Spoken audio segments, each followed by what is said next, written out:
Hello दोस्तों, welcome back to our channel. तो दोस्तों, आज की हमारी वीडियो में हम राजस्थान रॉयल्स की तरफ से आ रही बड़ी अपडेट्स के बारे में बात करेंगे। लेकिन उससे पहले अगर आप भी मेरी तरह राजस्थान रॉयल के डायहार्ड फैन हैं और आरआर से जुड़ी हर अपडेट जानने में इंटरेस्टेड हैं, तो फिर देर किस बात की, अभी हमारे चैनल को सब्सक्राइब करें। तो जो सबसे पहली बड़ी अपडेट है वो राजस्थान रॉयल्स के शेड्यूल को लेकर आ रही है। जैसा कि सभी को मालूम है कि जो शेड्यूल है आईपीएल 2023 का वो अब आ चुका है और शेड्यूल के हिसाब से राजस्थान रॉयल्स को सबसे बड़ा बेनिफिट मिला है। कहते हैं ना कि शेड्यूल के हिसाब से ही पता चल जाता है कि जो टीमें हैं वो पॉइंट्स टेबल में कहाँ पर रहने वाली है। तो यहाँ पर अगर देखा जाए तो राजस्थान रॉयल्स को शेड्यूल में बहुत बड़ा फ़ायदा मिला है। राजस्थान रॉयल्स को जो स्टार्टिंग के जो 6 मैच है उनमें से जो 3 मैच हैं वो अपने होम ग्राउंड में ही खेलने का मौका मिला है। और सबसे बड़ी बात तो ये है कि राजस्थान रॉयल्स को अपने होम ग्राउंड में पहली जो 3 टीमों के साथ में जो मैच खेलना है उसमें तीनों ही जो टीमें हैं वो राजस्थान रॉयल्स को कमज़ोर मिल गई है।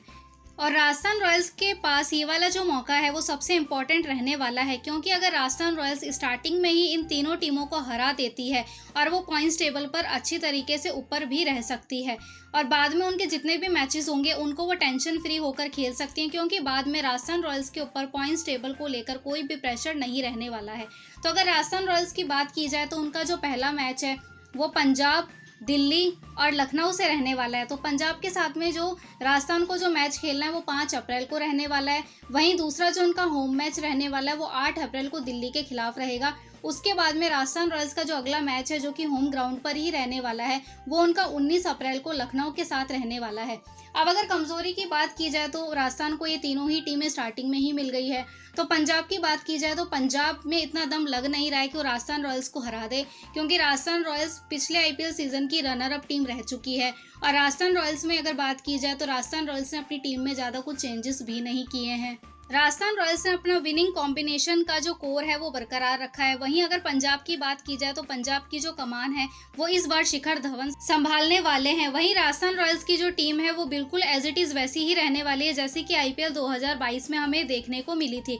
तो ऐसे में राजस्थान रॉयल्स का जो पलड़ा है वो पंजाब पर भारी पड़ता हुआ नजर आ रहा है। वहीं बात की जाए दिल्ली से भी राजस्थान रॉयल्स की जो टीम है वो आसानी से जीत सकती है, क्योंकि जैसा कि सभी को पता है कि ऋषभ पंत जो है वो आईपीएल नहीं खेलने वाले हैं। तो ऋषभ पंत की वजह से जो दिल्ली की टीम है वो बिखरती हुई सी नजर आ रही है। अब दिल्ली के सामने ये सिचुएशन है कि वो कैप्टन किसको बनाए। अगर वो डेविड वार्नर को कप्तान बनाती हैं तो जो डेविड वार्नर है वो भी अभी उस तरीके की खास फॉर्म में नहीं नजर आ रहे हैं। तो ऐसे में राजस्थान रॉयल्स के पास यहाँ पर भी जो राजस्थान रॉयल्स का पलड़ा है वो दिल्ली पर भारी पड़ता हुआ ही नजर आ रहा है।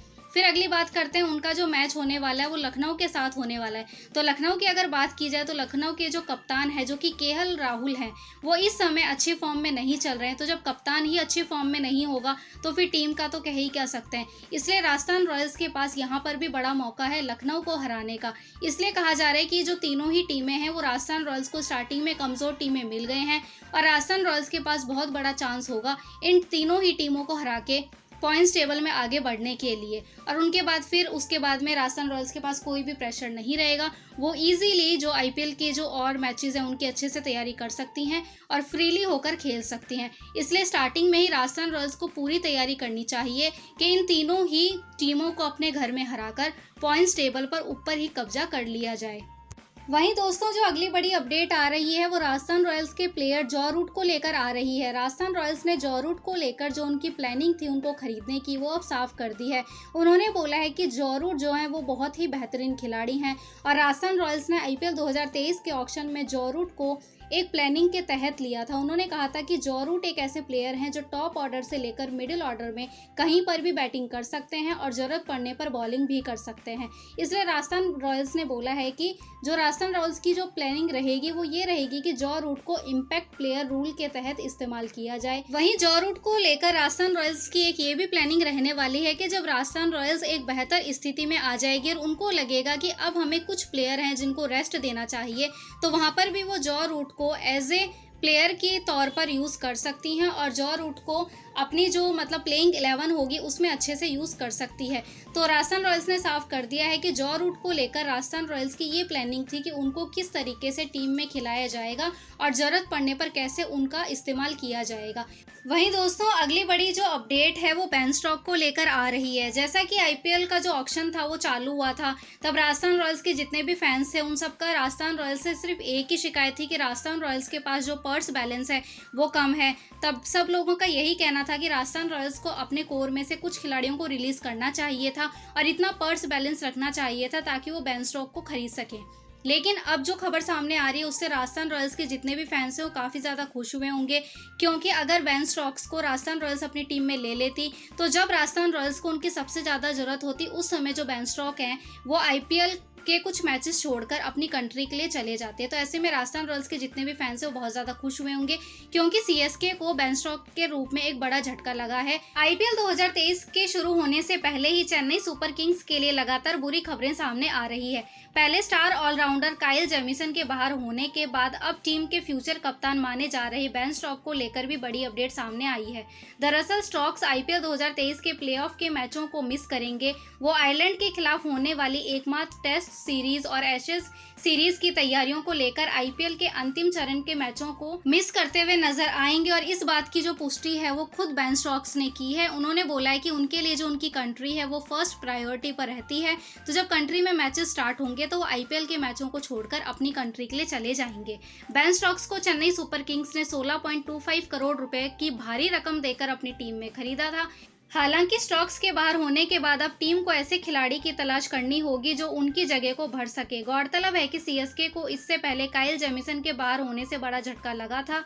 अब बेन स्टोक्स के प्लेऑफ से बाहर होने की पुष्टि करना सीएसके के लिए बैड न्यूज है। वहीं दोस्तों अगर अब देखा जाए तो आरआर ने बेन स्टोक्स को अपनी टीम में शामिल ना कर एक अच्छा डिसीजन ही लिया है, क्योंकि अगर हम इतनी मोटी रकम है किसी खिलाड़ी पर खर्च करते हैं तो हमें लगता है कि जब जरूरत पड़े तो वो खिलाड़ी हमें सपोर्ट करे, लेकिन अगर ऐसे में वो खिलाड़ी हमें बीच में छोड़कर जाता है तो वो जितने भी पैसे हैं वो वेस्ट होते हुए ही नजर आते हैं। तो वहीं दोस्तों जो अगली बड़ी अपडेट है वो राजस्थान रॉयल्स के खिलाड़ी रियान पराग को लेकर आ रही है। जैसा कि रियान पराग को लेकर आईपीएल 2022 खत्म होने के बाद में राजस्थान रॉयल्स के हेड कोच कुमार संगकारा ने एक बड़ा बयान दिया था।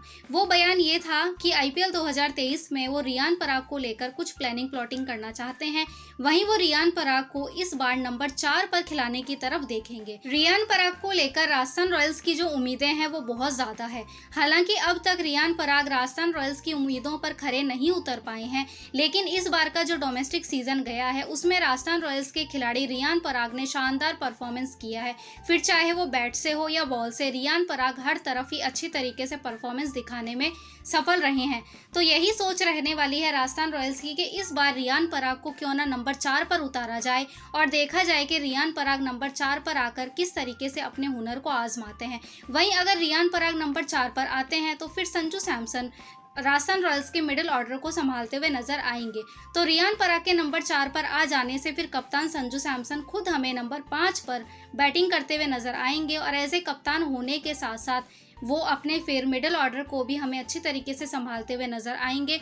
तो इस बार रियान पराग नंबर 4 पर हमें बैटिंग करते हुए नजर आने वाले हैं। वहीं कप्तान खुद हमें नंबर 5 पर बैटिंग करते हुए नजर आएंगे। तो दोस्तों इस बार अगर रियान पराग नंबर 4 पर बल्लेबाजी करते हुए नजर आते हैं तो ये देखने वाली बात रहेगी कि रियान पराग खुद को किस तरीके से नंबर 4 की पोजीशन पर सही साबित कर पाते हैं।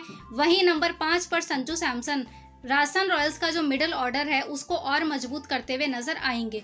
तो दोस्तों यही थी हमारी आज की वीडियो पसंद आए तो वीडियो को लाइक करें, चैनल पर नए हैं तो चैनल को सब्सक्राइब करें। तो मिलते हैं अब हमारी नेक्स्ट वीडियो में।